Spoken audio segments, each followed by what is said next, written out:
everybody, to another episode of the Undisputed Combo Podcast with myself, the El Toro Fuerte, Shadowhaunt Joker, the Unfound Prodigy, and that dude Colby. He's not here right now, but he will be joining us shortly. Guys, Prodigy, it's good to have you back, man. How you doing?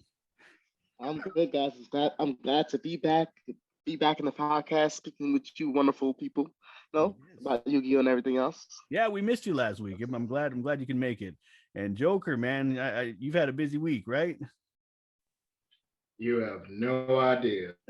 Trust me, the market is just crazy. I finally got finished today. Oh man, I can't wait to hear your take on that because things are going nuts and it's crazy. So let's start off with some shout outs. Now I've got a couple, but I'm going to let you go ahead and go first, Mr. Joker. All right. First of all, shout out to my mom. Her birthday just recently passed. And Mom. Ooh.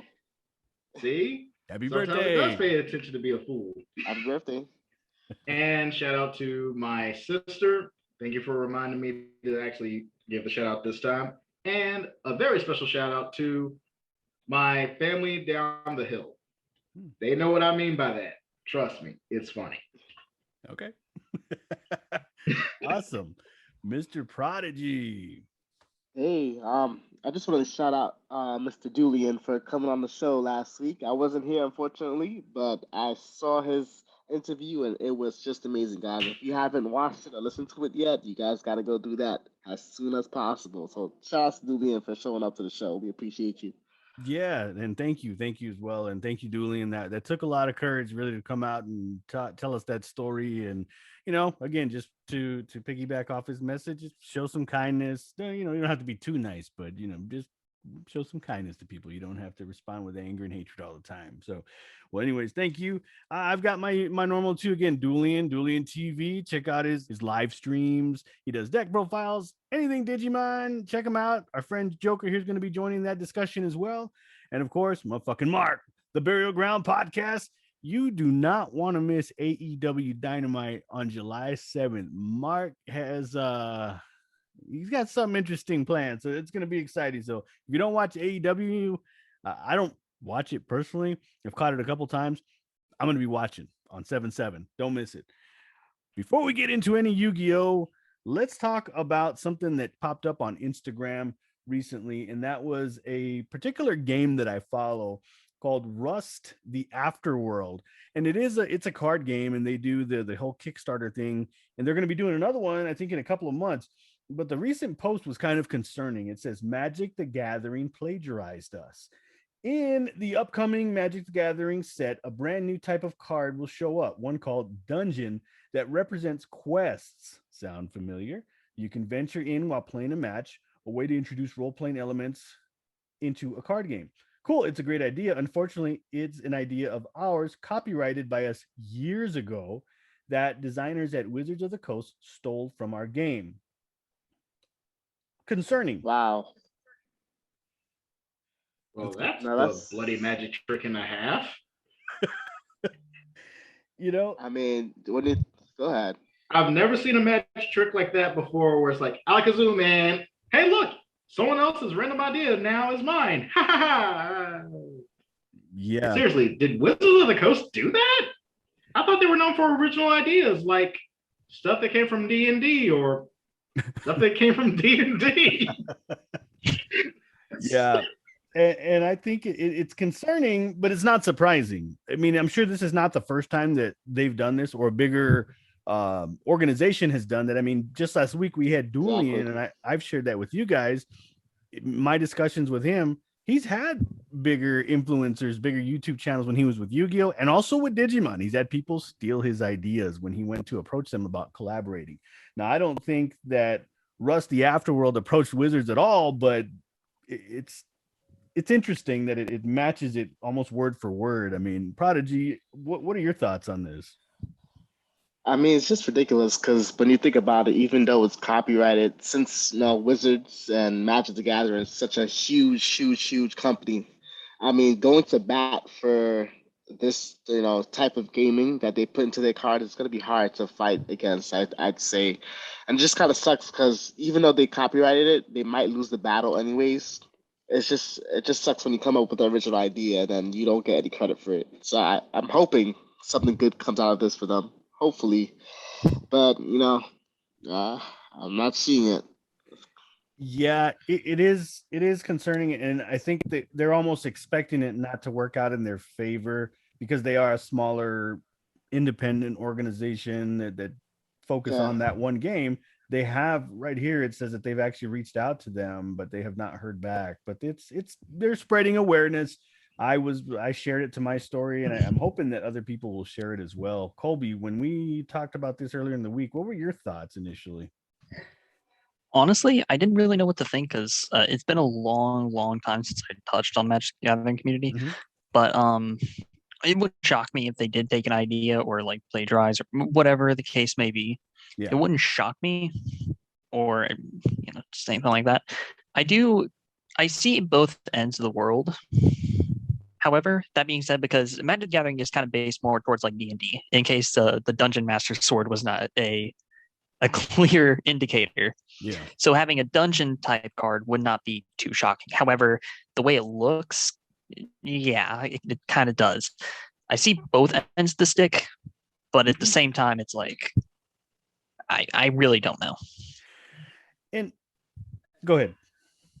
Yeah. I think they had something like that before, where someone said they stole their artwork. I think that was like back 10 years ago. So yeah, this is kind of common, but artwork is way harder to say like, oh, they definitely didn't, because if it looks the same, has the same color, yada yada yada, you can't really. Fair enough. Yeah. So, but like a mechanic, like a game mechanic, for example, you can't really say like, oh, they copied this attack. If you say somebody copied Fireball from one game to another, how many times have we seen Fireball in a game or like a board game, yada yada yada? I can't tell you countless times where I played Mage in D&D and I was like, I cast Fireball and I just clear a whole room. Yeah. There are certain things that are very hard to copyright. Fireball being one of them. I mean, you could watch a movie and say Fireball or whatever, stuff like that. But if you have a specific game mechanic that has been around for a while and your game's been around for a while, and all, like if I were to all of a sudden say, hey, I'm creating a new game and I'm going to call it Crazy Monsters, and we're going to have, 5 monster zones and 5, spell trap guard zones, but we're going to call them something else. And, I'm basically the game of Yugioh. Konami's going to have an issue with me pretty quickly. Yeah, it is unfortunate. And I definitely see this a lot more in like the video game community. I'm not throwing shade to anyone, and I'm not too scared to say it, but Bethesda is one of those companies that did it. So recently,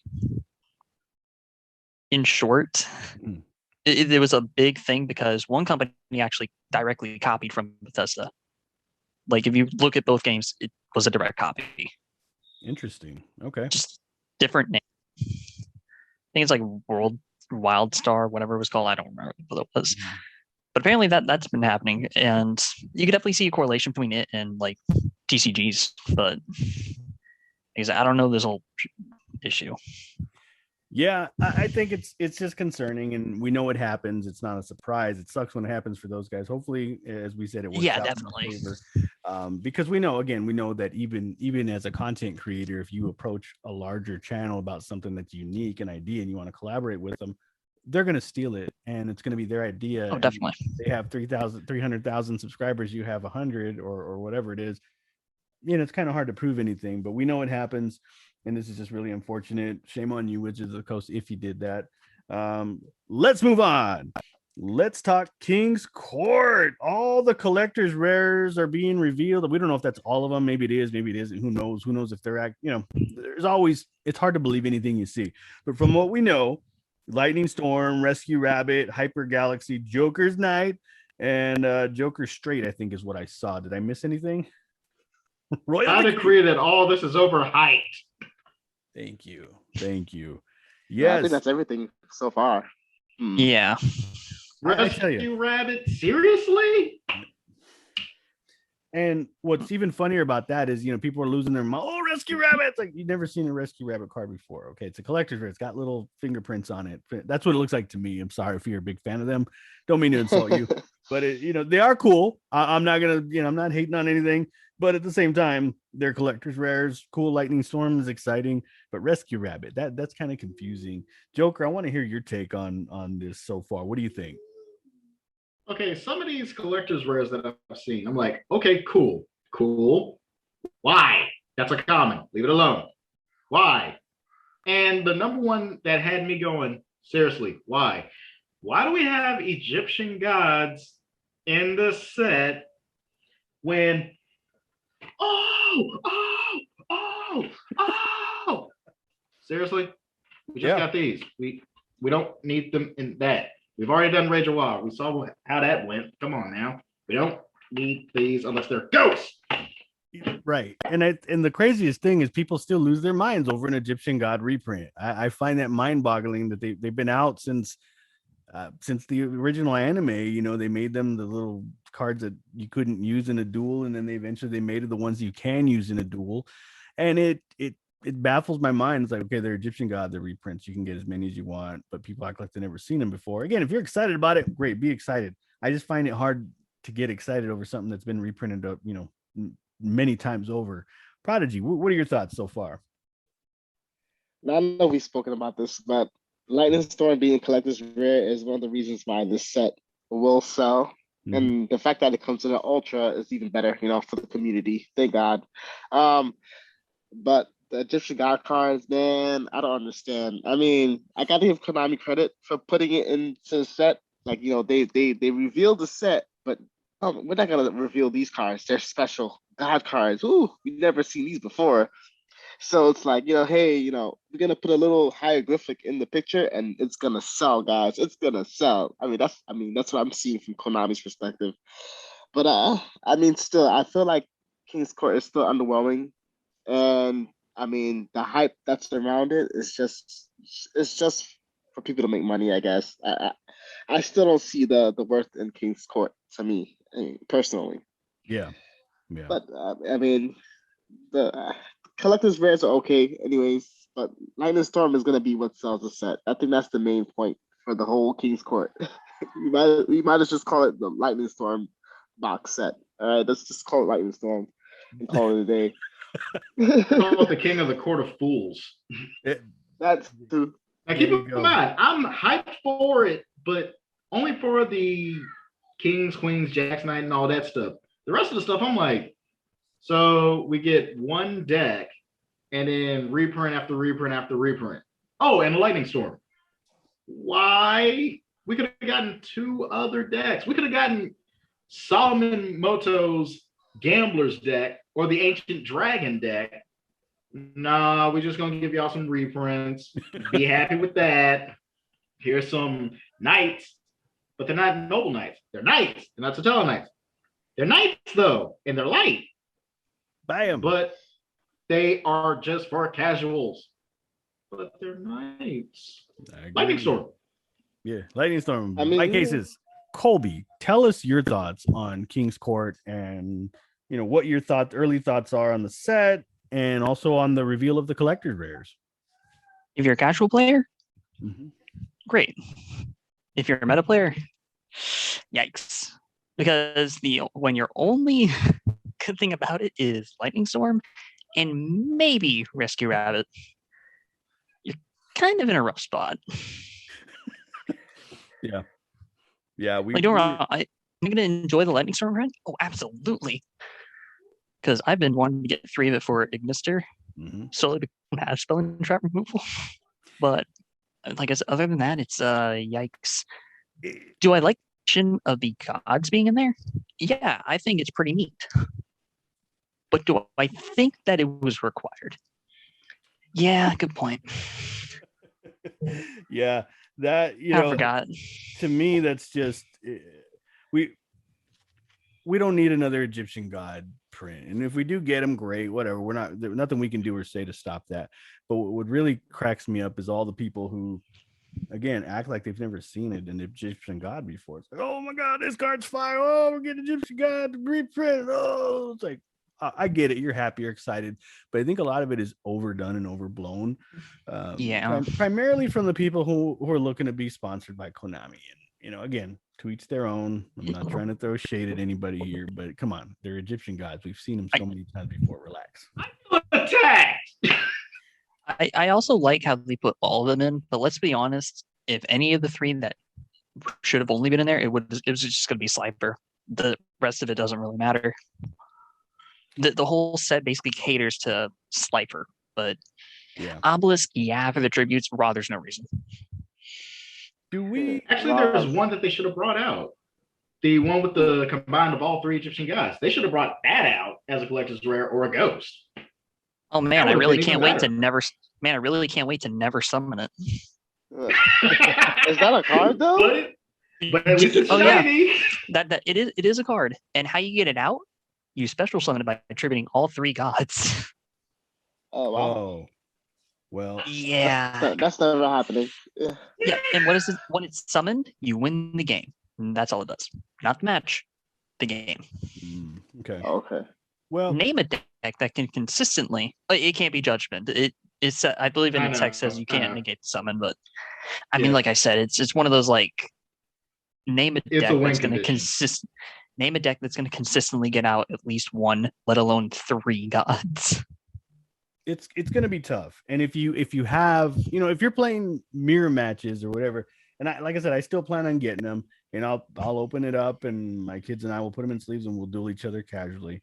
But yeah, something like that. It'll be fun. It's a fun card to imagine, but that you can put thousands of cards in that category that, okay, this would be great to summon it and be cool, be fun. And it is fun, but chances, even in casual, it's still hard to do that.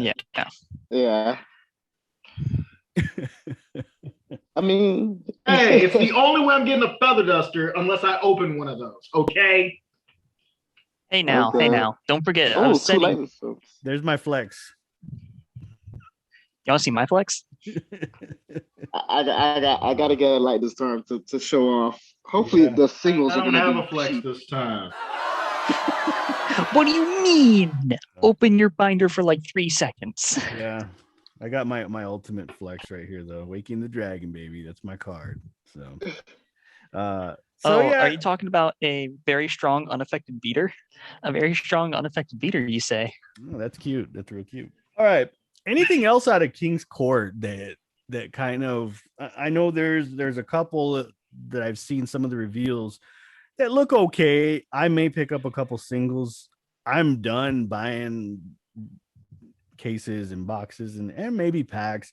I may buy the occasional single here, but man, I just, if you're a casual, great. You want to build the Knights deck, awesome. Enjoy it. It looks fun. Again, it looks fun. The competitive players will call it trash. The casual players will say it's great. It's awesome. The collectors, nostalgia, whatever it is, enjoy it. If you like it, buy it. If you don't buy it. No need to trash it because there's always people that enjoy it. But don't overhype it either. Don't overhype it and don't pay too much money for it. Don't feed into that machine. We've been telling you this for weeks, right, Joker? Stop it. All I'm going to say is I'm going to get my nice 3 singles and call it a day. I really wonder what singles those are. Gee, I wonder what singles I'm getting. Oh, wait, that Utopia monster. It's a. Oh, yeah. I'm getting that. You do. I'm actually going to buy that. Yeah, I'm going to buy that. Was that one of the really quickly? Yeah. I did because I don't remember. Was that one of the collector's rare? Yes, it is. It's confirmed. It is. It's confirmed. Okay, cool. Oh, that's cool. That's good. Nice. I can't blame him. It's a really good card. Yeah. Prodigy, what are you looking at from this set? Anything in particular aside from we know Lightning Storm? Lightning Storm. I think Rescue Rider would be cool too. I don't have any of the Rescue cards, so I think that'd be awesome to pick up. I remember Rescue Cat being one of the top cards also, which is pretty cool. I wanted to pick that up in Dual Saga, but unfortunately I couldn't pull that. But I mean, I think that's about it. The set is pretty much casual, like you guys said. I feel like if you're a casual player, buy a box, buy singles, and keep it there. I don't think there's gonna be much value in buying the case unless you're a seller. But yeah, I mean, it's a cool set overall. I mean, the throwback to original Yu-Gi-Oh! Duel Monsters it's always going to be a nostalgia beat for everybody. So yes, that's that. Yeah, And I got my rescue rabbit. They're common, but I got them right here. I was planning on using them in my Sun Avalon deck, but I found that it runs pretty good without them. So I'll keep them, Really? common. I'm good. So thank you for your feedback. Again, let's really just, people are going to start overhyping this set. They're going to say, this is great. This is fire. This card's fire, bro. Come on, get it. You got to get it and use my link or go to my website, whatever it is, buy them from me, make me money because I told you to. Don't fall for the hype. Don't pay too much for boxes. Don't pay too much for cases. Learn from the mistakes of the last set where people bought cases. Case in point, our friend Joker, 2 cases, no Starlight Rares. That is awful. Konami, shame on you for short printing all that stuff. Seriously, what the hell's wrong with you? Getting back to this, don't overpay. That's my message, guys. Yeah. Hopefully this box doesn't get up to the... If you do, have you lost your damn mind? Stop it. That's our catchphrases. Thanks to Joker. We're going to put that on merchandise soon with his face. Have you lost your damn mind?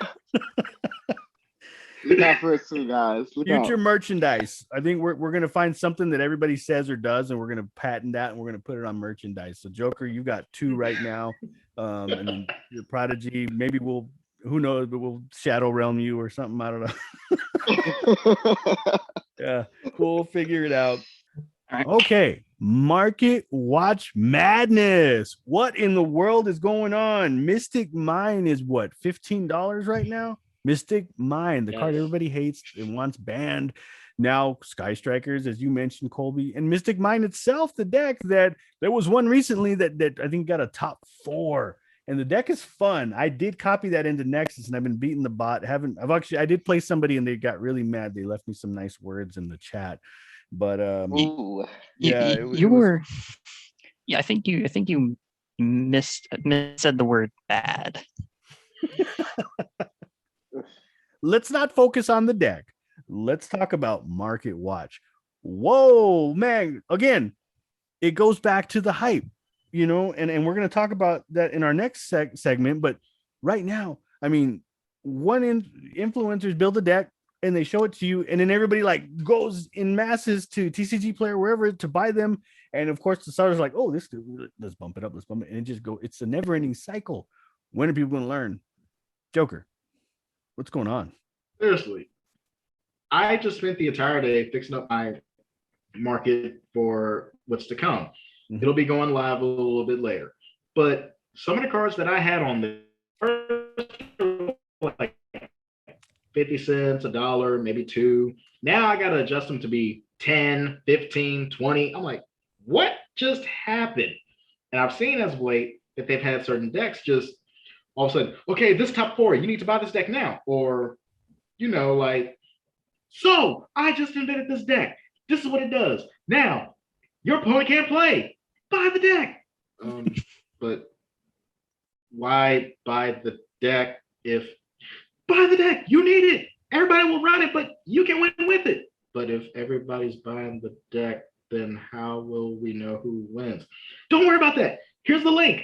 Get a discount. Buy, because I need the money to feed my addiction. No, I want to play this deck. Then you will never win. Yeah. If you lost your damn mind. Thanks, trash, bro. Thank you for that. What other cards have we seen? I know, Colby, you mentioned a couple, right? That have seen a recent spike. Other than AI Land for a moment, which for whatever reason, remember when that thing $50 card now? It's back down to 20, thankfully. Okay. But really? Yeah, jump back down. And let me check right now. You know what? I guess mini one right here. Let's find out what it's at now, because it seems to be jumping like crazy. It is. I did not mean to look up Fusion Spell. It is now 26 to 30. 26 to 30. Okay. And that was as high as almost $60 at one point. Just last week? Yeah, 60. We were talking about that. 55 for unlimited, 65 for first ed. Unbelievable. Well, at least now it's a little bit more affordable. I mean, I think for the longest time it hovered around the $20 to $25 mark anyway. So that's not bad considering the card. But I guarantee you, as soon as somebody tops with it, that's going back up. Anybody gets a top 8, top 16, even with the Ignister, people are going to go back up on that.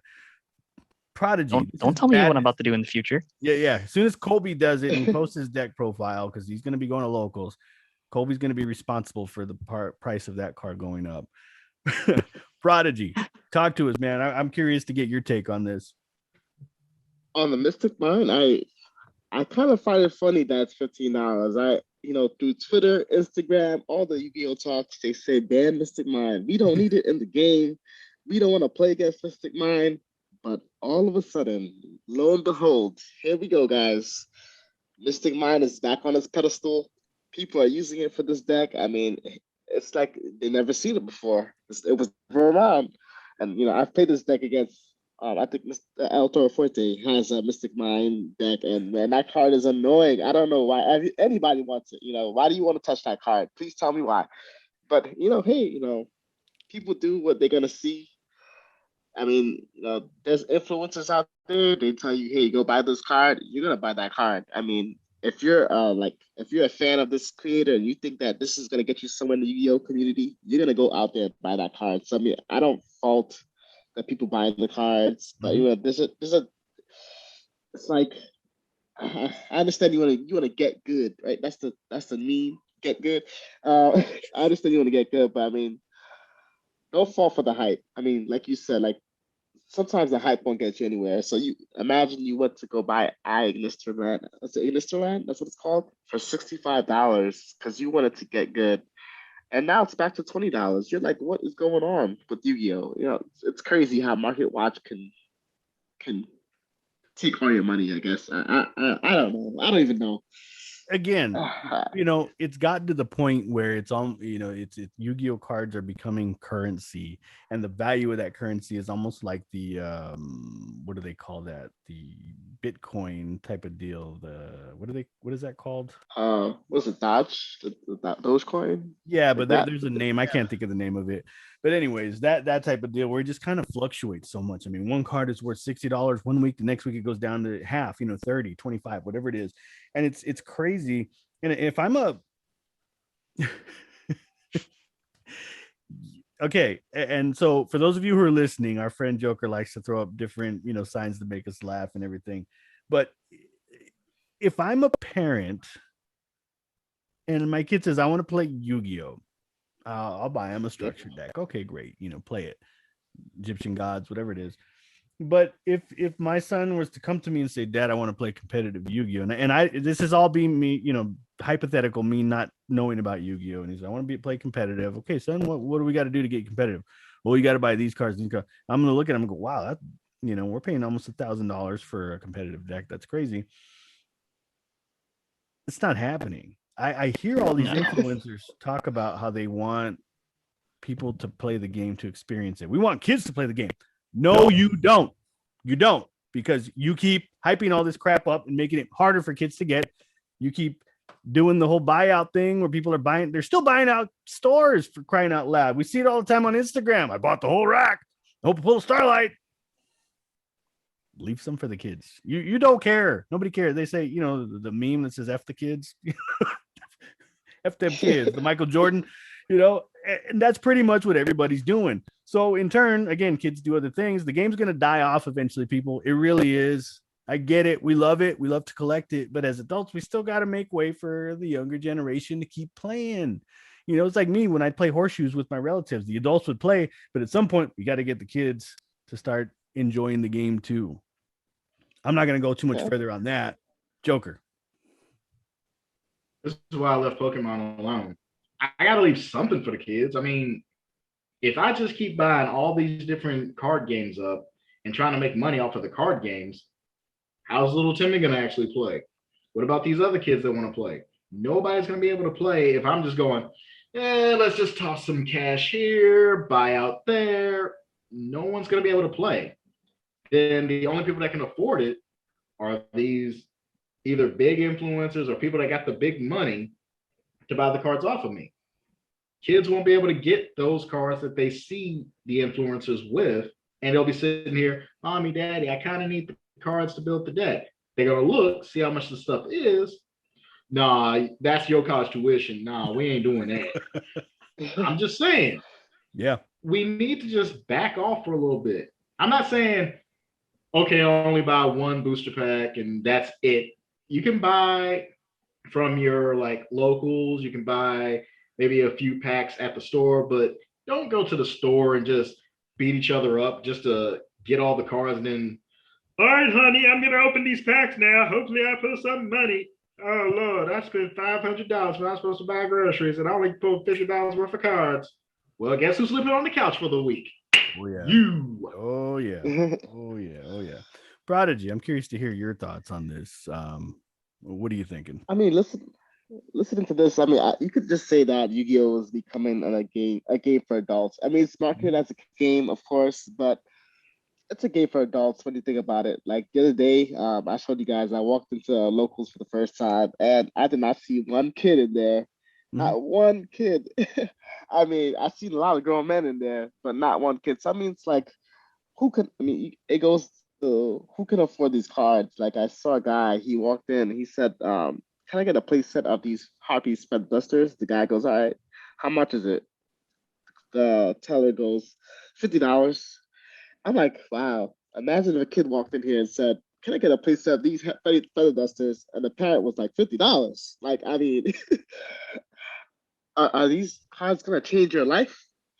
I don't think so. I don't think so. And But I it's mean, it's go ahead. yeah, Yeah, no.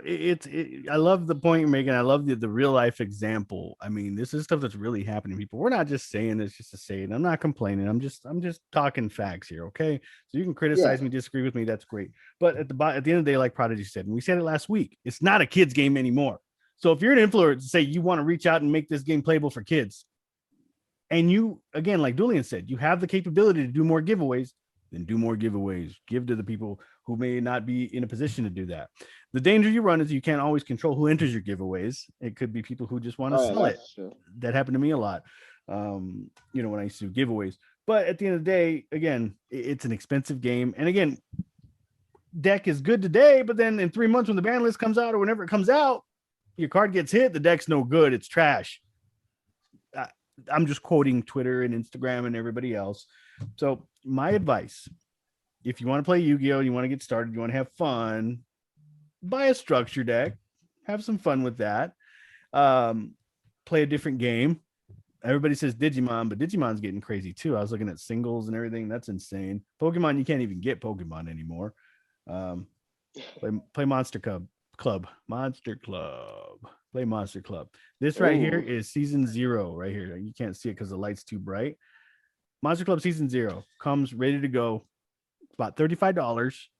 Takes a bit to get here because it's from the Netherlands, but you get a playable 2 decks to get you started.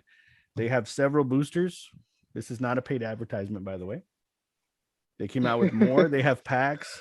So it's a lot of fun. It's an interactive game where you actually have turns and you talk to your opponent. You don't just say, "Well, you can't play." Sorry. Oh, you want to? No, that's negated. Sorry. Okay, I'm gonna nope. Do you have any? You want to grind through your turn? Are you sure you don't want to scoop? I mean, are you sure you want to scoop? You don't want to grind through what I know?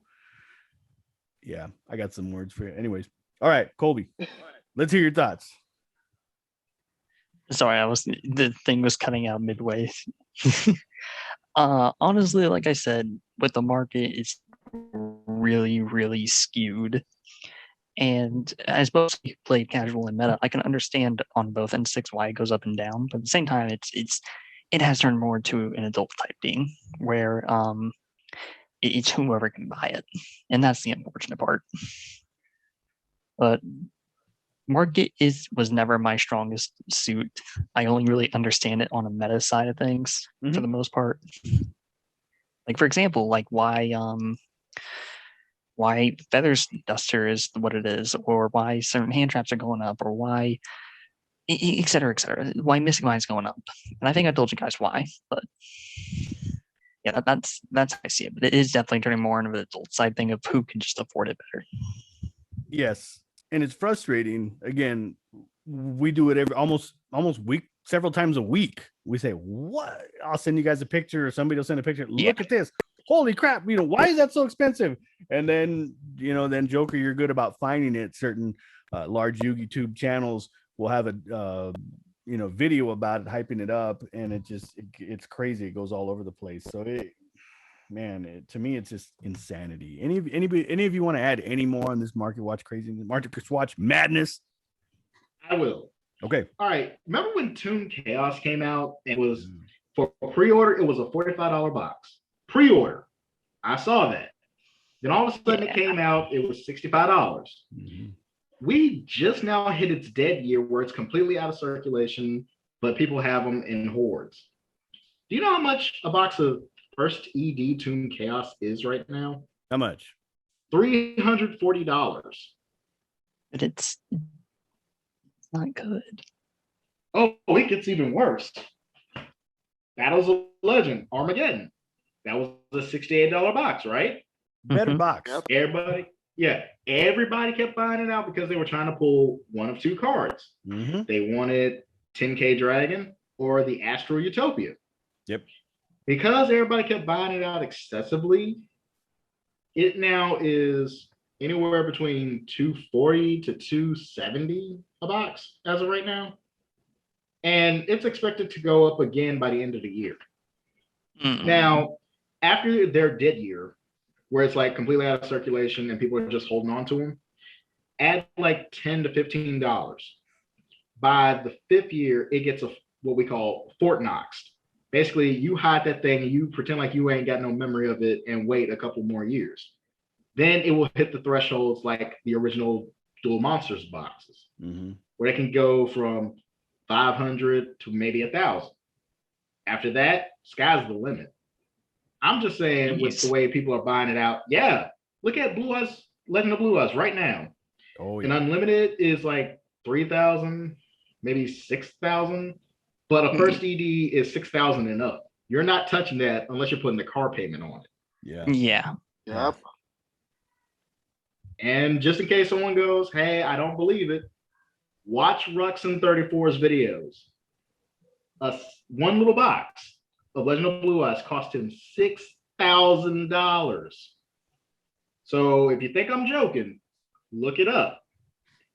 I may be a joker, but I'm not joking. Yeah, he got it cheap because I've seen him for a lot more than that. And back in the day, I opened a box of Blue Eyes, and hindsight is whatever, but I probably shouldn't have. But at the time, we didn't know. And that's the funny thing about it is, back then it was a game. It was new. Everybody was playing it. Nobody knew that these cards would eventually be worth a lot. I mean, some of them, like Mirror Force back in the day, was like $40, but you could only have one in your deck, and it was a staple.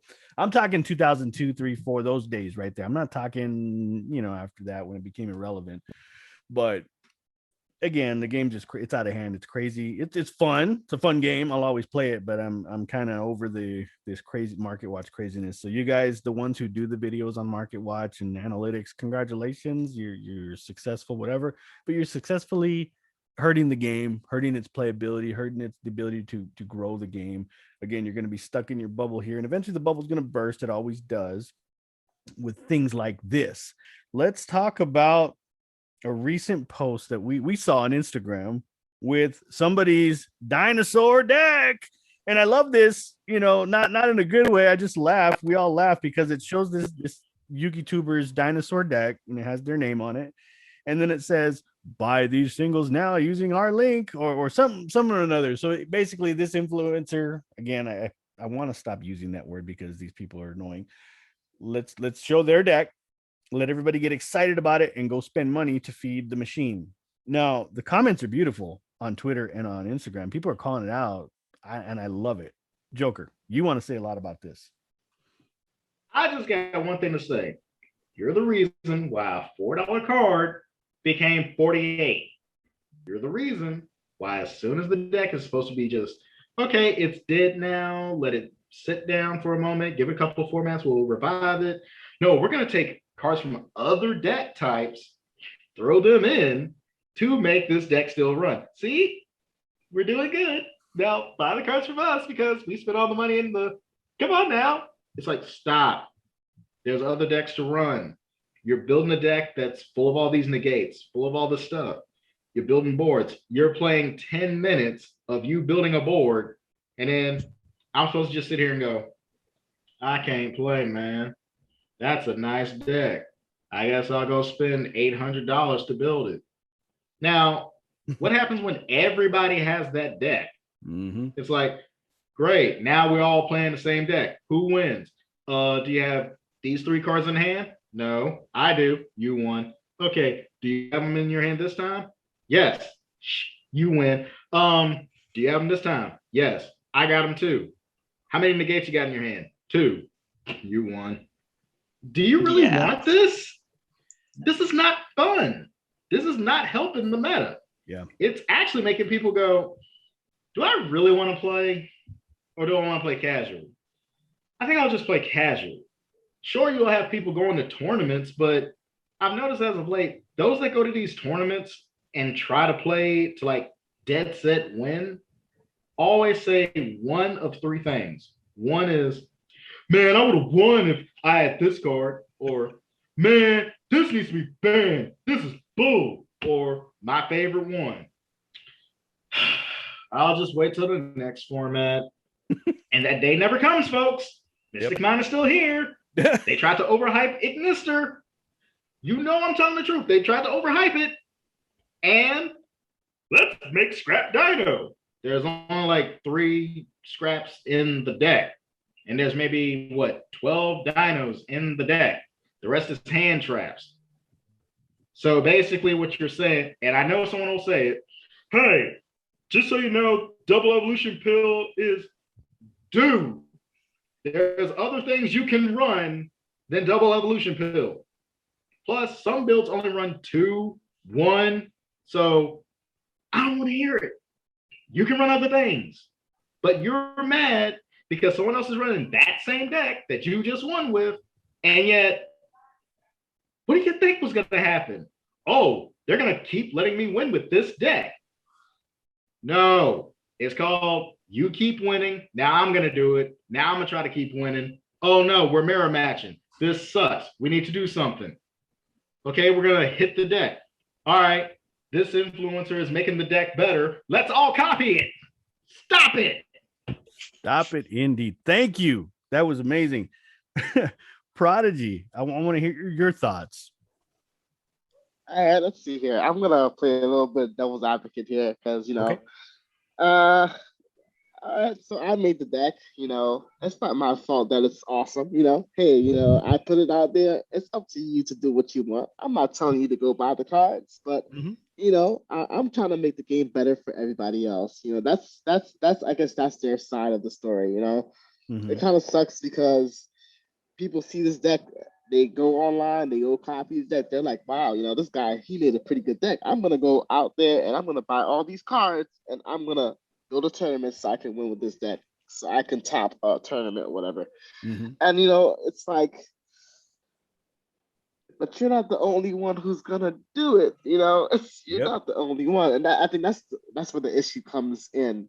Since you're not the only one that's gonna do it, everybody's on TCG Player trying to buy these cards to make the same exact deck. And it's crazy because you're gonna call we also, I don't know if you guys saw the tweet, or maybe El Turco put this up. The TCG people put quotation marks dinosaur on the deck, and to me it's like, it's not really a dinosaur deck if you're putting quotation marks around it, and there's only 3 dinosaurs in the deck, and the rest is, like Joker said, 15 hand traps. So what are you really playing here? It just kind of sucks, but at the same time, I don't want people to stop being creative making these decks. Everybody needs to be creative. I just don't know how can we separate the creative process of deck building and the whole market watch business of cards going out of stock and rising for no reason. But, and I like the way you look at it. Maybe some of them do have that intention, but it's blatantly obvious when some of them say, check out this deck by this person, and here's a link to buy these singles now. That's kind of obvious what's going on there. But I like what where you're coming from with these decks. It's like, okay, yeah, I have 12 hand traps and 3 of them are the the gamma, whatever it is. So now it's a psychic deck. You can call it whatever you want these days. Back when I used to play, Exactly. People would say, I built it, check out my spirit deck, and they had Yada Garasu and Azure Priest in the deck, and everything else was something else. So it's like no, not really. Colby, I want to hear your thoughts too on this. I understand the overhyping part, especially when people are overhyping one thing, but you can find 10 different counters to it at the same time. Mm-hmm. Essentially, that's what happened with Arrival. Some people were like, "Oh, Arrival's really powerful. You need to look out for this." Royal Sword, Avamax, Kaiju. The list goes on and on. It's almost hilarious. Mm-hmm. And people they just don't understand that. I'm sitting here like, there's so many ways you can counter it. Why overhype it? Well, it's because they're trying to sell it. And that's essentially what these influencers are doing, quote unquote. Yeah. They're not influencing, they're selling. Exactly. They're selling. They're not influencing, they're selling. And again, some of them might be trying to make the game better, saying, okay, you can build this deck, and you can win with it. I think anybody who plays in competitive knows that Dinos took a big hit with Mist going to 1. They're still okay. Yeah. It's still a decent rogue deck. It's not completely dead. It's not trash like some people are saying. It's the same thing with Dragon Link. Yeah, they got hurt by LP and Striker, but it's still playable. Yeah, it's not possible. Exactly. Yeah. I'm still upset. I'm still upset about the one display I did. I was so close. That was funny. Yeah, but when you did do it right, it was insane. So, yeah, I mean it's legit. Actually worse. It's actually worse to run because that's 3 extra bricks. Yeah, they'll do it. Everything. So I've already tried it. I can tell you from experience, your end board is not as good. And I just want to go back to the selling part. That I think we get misdirected. If you guys go on YouTube and the people are showing off this deck, they'll show you a duel on Nexus or EDO Pro. It'll be like one duel, and they'll say, "Look at how awesome this duel is! I beat this guy," and that's just one duel out of probably like the 99 they lost. I mean, no deck is undefeatable. There's always going to be counters, like Kobe said, to a deck. I mean, you might have a higher percentage of winning, but it's not undefeatable, guys. Like, just take everything with a grain of salt. Yes. I mean, not it just looks good on camera. That's about it. Hey. Yeah. Thank you. Yes. You can do that with any deck, right? I mean, that's what replays are. So if you're watching this, and again, that's why I tell you, caution who you watch if you're starting off in the game. Don't always look at the replays as a way to think the deck is good, because on Instagram, IGTV, I post decks replays, and I mean, I made Sun Avalon look amazing. I can make Dream Mirror look amazing. I can do first turn, 1 turn kills with those against people on Nexus or on the AI, whatever it is. Doesn't mean they're any good, right? Yeah. Right. It's similar with the one FDK that was shown with this. Yeah, it can FDK. Is it good? Mm-hmm. No. Yeah. When one interruption can stop it, yikes. Yeah. And I'm not saying like maybe slow it down. No, it fully stops it. Yeah.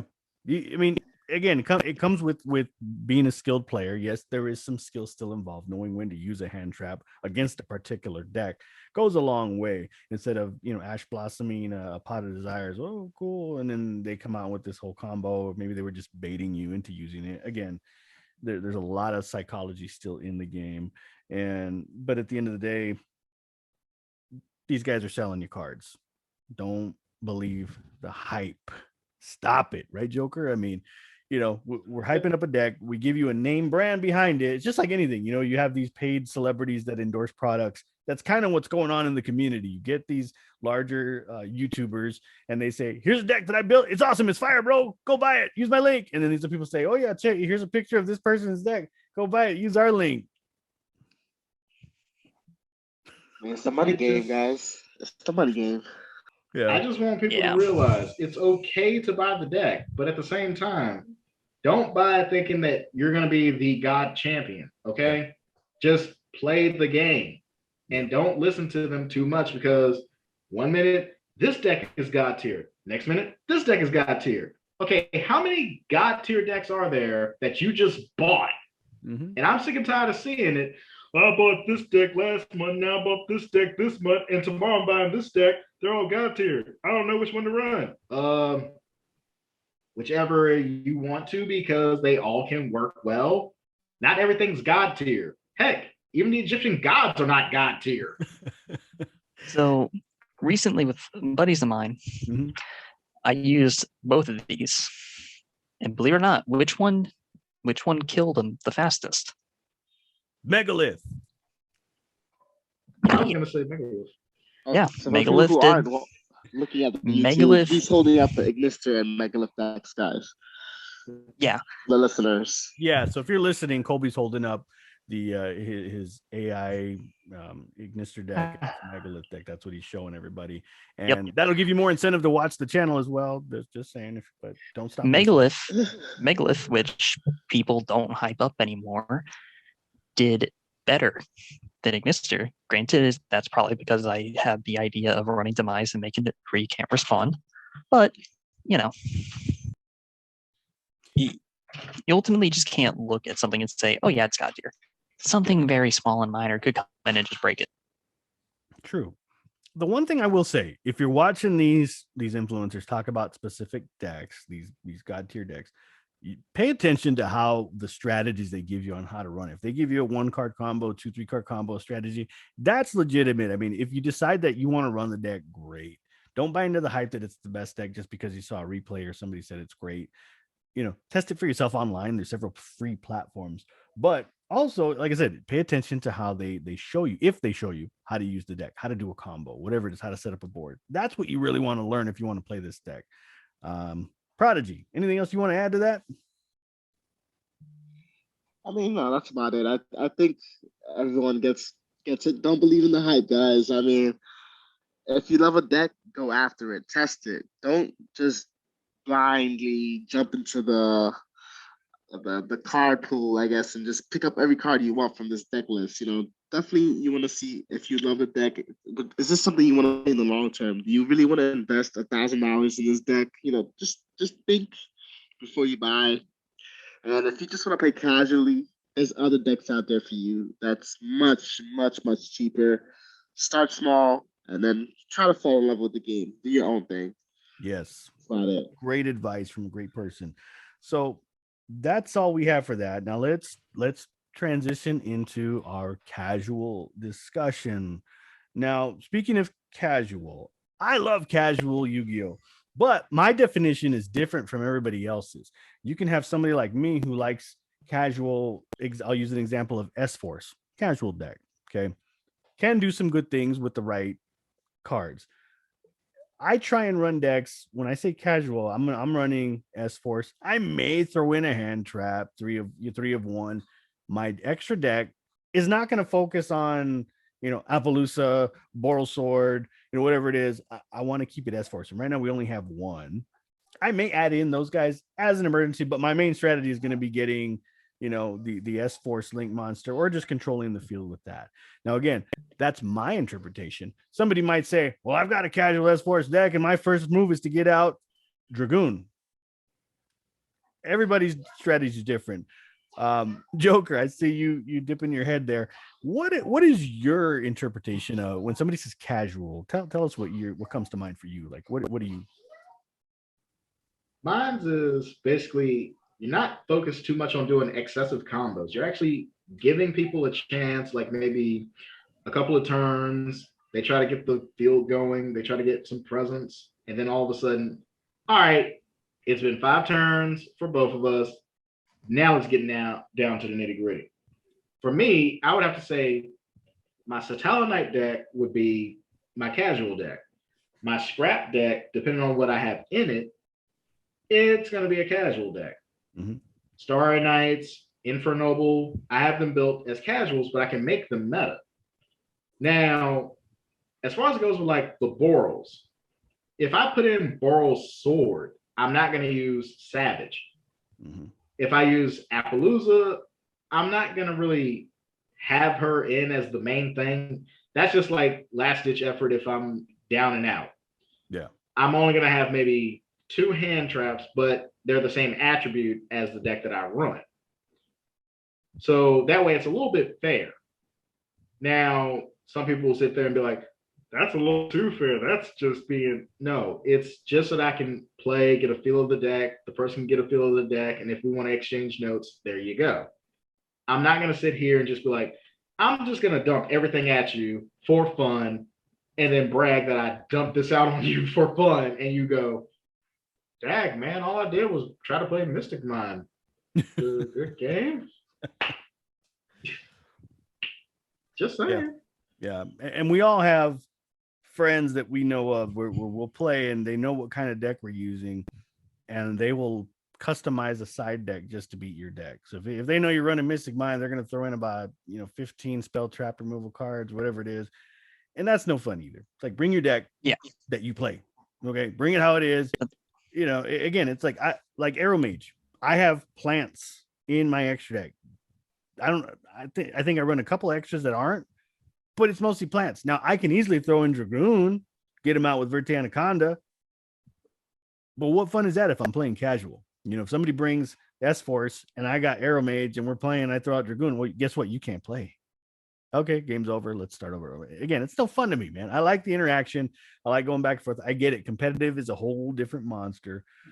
If you play casual and you throw in cards like Dragoon, are great. More power to you. Enjoy, play how you want. I'm just saying that's how I prefer to play. Prodigy, talk to us about what your interpretation of casual is. I think this is a hard topic. Casual is different depending on who you are. I mean, some people will say, if I'm not putting out 5 monsters on my field turn 1, I'm playing casual. 4 is casual for me. But I guess it depends on the archetypes you're playing. But any archetype can be meta, like Joker was saying. Yeah. So it's just like it's weird because if depending on who you're playing with, I'd say I could go to a friend's house and I'll be like, okay, let's play Yu-Gi-Oh. We're just playing just to have fun. We're gonna play our best, and to me, that's casual. I mean, hopefully there's turns involved. Hopefully there's not a 1-turn OTK. I'm hoping, but to them, it might be like, hey, that was an awesome combo. Let's try it again. Let's run it back. This is amazing. So I don't know. Casual is hard to define. But at the same time, for me, as a person who just got back into Yu-Gi-Oh again last year, I started with Arrow Mage. That was the first deck I built, and I thought it was an amazing deck, and it's still an amazing deck. Plants are wonderful, guys. If you don't have a plant deck, you need to build one.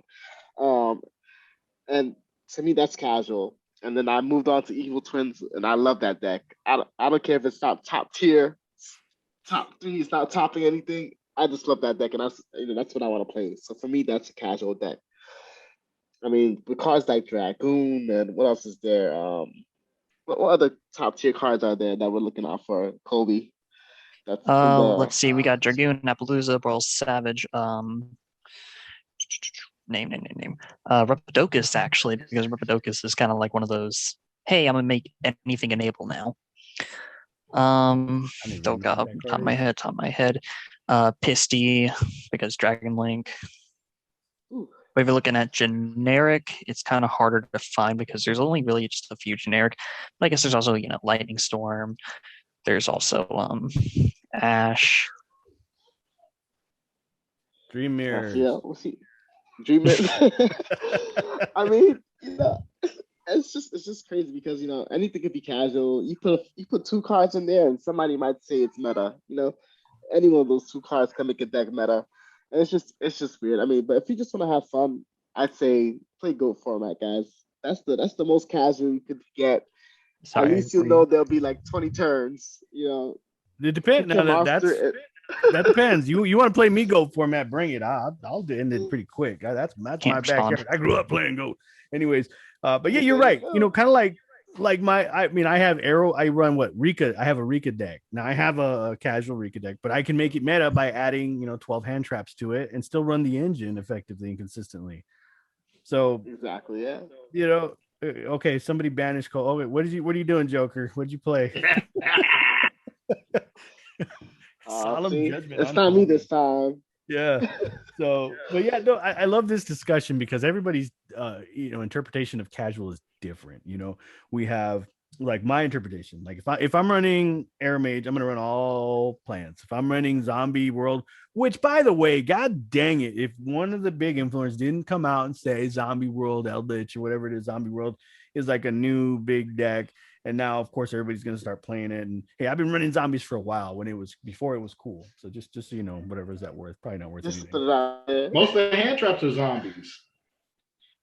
By the way, Yeah, that's true. my anaconda don't want none unless you got sons, hun. You can do side bends, those sit-ups. And the kind of Avalon joke. There you go. Old school. Yeah. Got me dancing now. All right. Oh man. So yeah, so casual again, it's all subjective. You know, I love casual decks. I don't care if they're bad. I remember one time I posted a video of Dream Mirror. I love that deck.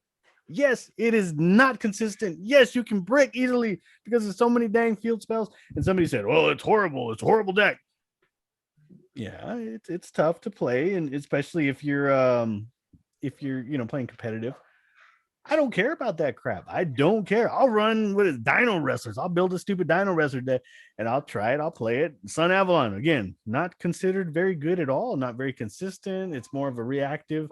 You can put cards in there to force your opponent to attack you and do all that stuff. But in the day, there's no protection. So if I'm dueling against somebody who has, 10, even 3 hand traps, they can easily kill that deck with an Infect Veiler. Trust me. Again, if like Prodigy, you and I have played, we've casually dueled each other, and I have nothing but fun. Yeah, we throw in some hand traps, sometimes I'll throw in here and there, but I mean, it's one of those things where we run the decks, we play them, and we have fun. It's casual dueling. It's not, I'm not going to sit there and build up a 20-minute board, especially when we're playing remotely, for you to say, well, I got nothing. I've dueled people like that, and it's not fun, especially remote dueling. That's why I don't do it anymore. I don't want to sit there while you build this huge board and I look at my hand and say, oh, crap, I don't have a hand trap. I got nothing. Yeah. I ain't got a setup for remote dueling, so I don't do it. Yeah, I took my setup down. If you want to duel, if I have time, not for everyone, guys. Yeah. So Joker, in closing, I mean, as far as casual dueling, I mean, I love casual dueling. I don't know if anybody else does. I know some people just see meta only and they'll drop whatever their deck is to get the next best thing. And that goes back again, ties to the beginning where we're talking about hype and price and craziness. Yeah. And I see people getting tired of it because they don't want to play casual. They want to just be the best, the competitor. They want to be the king of games, whatever it is. And now you see not Ash Ketchum. Ash Ketchum. Yeah. You go into different games, playing Digimon, great game in its own right. You have Final Fantasy, great game. You have Vice Schwarz, another game. You have Card Fight Vanguard, and you have so many other games that are available.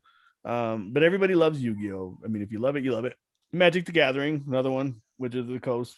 And you have Monster Club. Anyways, Joker. Bottom line, casual, what are your thoughts again on this? For me, bottom line for me is this. I'd rather run a deck that I have faith in, that I built, more so than me spending money and building a deck that someone just showed me how they run a couple of cards in. Yeah. I actually tried doing that one time. It didn't go too well. So now I'm just sitting here like, okay, maybe it's best if I just run my own cards my way instead of letting someone tell me how I should run it. Because am I going to run up to them in a tournament and be like, hey, man, how do I run this real quick? No, it's all coming up to me. Heck, I'd rather build Dummy Grenade again and just see how meta players handle that deck. It's a deck that literally 4 monsters. And then you decide how the deck runs because you're going to be too busy either negating or destroying stuff. It's literally reacts to you. So that's how I see it. If you don't have faith in your deck, go ahead, spend all that money. But if you have faith in your deck, your build, your way, I see no problem.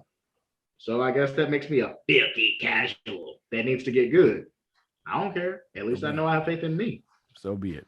And that's why I'm building Mystic Mind. I'm gonna have it ready. I'm gonna carry it with me wherever I go. If I run into somebody that wants a duel, I'm playing Mystic Mind, and I want to make you mad. That's right. You heard it here. I don't care. Mystic Mind. Why? Oh, Eagle man. Fang. Eagle Fang karate. Anybody you guys watch what is it, Cobra Kai? Yeah. All right, let's wrap it up, guys. We are hitting our time. Unfound Prodigy. Where can the viewers and listeners find you? Guys, you can find me here on the Undisputed Combo podcast, as always, of course. But look for me on Instagram at Unfound Prodigy, Twitter, Prodigy_Unfound, and YouTube at Unfound Prodigy. That's right. Follow him. Does great things. Follow him on Twitter. He actually has a lot of good thoughts as well that I come across. Joker, where can the listeners and viewers find you? So on the podcast, but unlike Unfound here, I'm not going to pull John Cena on you. But you can also find me on Instagram at Silver-Eyed Poet. My YouTube channel and my Twitter is basically the same thing, Shadowhaunt Joker. And that's where you can find me. You ain't finding me anywhere else. Yes, find him on Twitter, find him on Instagram, and find him on his YouTube channel. Check out his videos. He's been doing a great series, helping new sellers out, giving you pointers. Watch the openings. They're fun. He pulls some great cards, but he also has a lot of good things to say. So definitely check him out. Give him a subscription. Follow him. That dude, Colby, you can find him here. Occasionally, he does the occasional deck profile and the disappearing act on the podcast. And you can find him on Instagram, PDC_YGO. So give him a follow. Pick his brain on advice if you want. He loves when you ask him questions. Me, you got the podcast here. We've got Instagram, the El Toro Fuerte on Instagram. Don't worry about Twitter. I'm a ghost. So thank you guys once again. Have an amazing week. Don't forget to keep your eyes on for anything new and exciting that we want to talk about. And so yeah, thank you all again for listening and watching. Everybody, we'll see you all next time.